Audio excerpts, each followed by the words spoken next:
The joke's on Diesel. It was a busy time in the yard, so the Fat Controller asked the other railway to send another engine to help out. There was only one engine available, Devious Diesel. "You best behave," Percy told him sternly. "We don't have time for your tricks here, Diesel."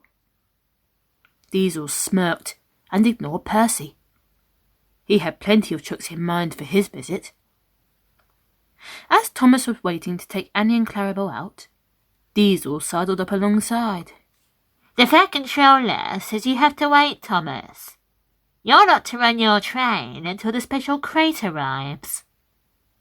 Thomas was puzzled. He didn't know anything about a crate. "What about the quarrymen? They'll be late for work." "Oh, but the crate is much more important, Thomas. And you can't let the Fat Controller down, can you?" Reluctantly, Thomas agreed with him. He waited and waited, but no crate arrived.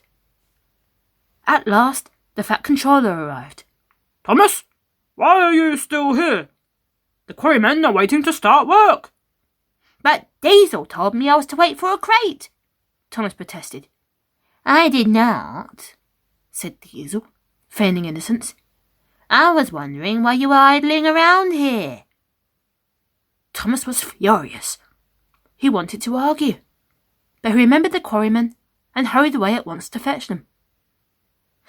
Diesel slunk back to work, snickering to himself and planning his next trick.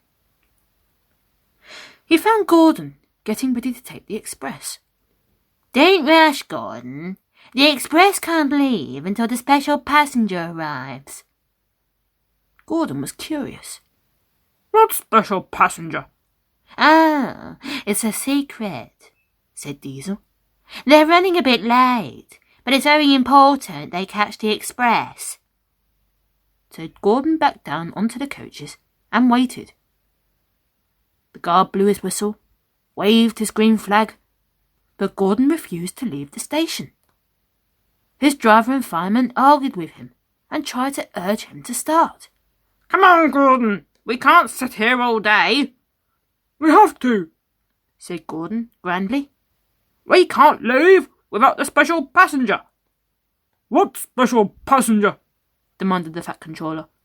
"There is no special passenger, and your own passengers are waiting." "But, no buts, Gordon. You'll have to go. Now hurry." Duck had been watching Diesel all morning. "I think it's time I taught that rotten old Diesel a lesson," he thought to himself. Later that day, Duck was shunting a row of trucks into a siding when Diesel came into the yard. Duck was straining hard with them. Diesel watched Duck and laughed. "Pa, you don't know anything about moving trucks." Duck saw his chance. "Oh, do you think you can do better?" "I'll show you," boasted Diesel, and he purred up to some waiting trucks. What he didn't realise was that Duck was preparing old trucks for scrap. Their wheels were very stiff, which made them difficult to move around. He buffered up behind them and began to push, but they wouldn't budge. He growled and roared, but it did no good. "Move, you silly trucks!" he barked. Then he ran around in front and pushed as hard as he could, so hard that he shot forward. Diesel was so cross that he raced back and banged the trucks angrily, but they still didn't move. He was preparing for another try when the Fat Controller stormed over to him. "Be careful, Diesel! You can't be so rough with the trucks when they need repair." "I told him that, sir," Duck called. "But you know Diesel. He won't listen." Diesel spluttered. "Duck," the Fat Controller replied. "Please show Diesel how it's done." Duck buffered gently up to the trucks and pushed them slowly and gently into place, while Diesel was made to stand sulkily and watch. That night, Duck told the other engines what had happened. Thomas and Gordon were very pleased. "I wish I'd been there to see it," laughed Gordon. Serves him right, put in Thomas.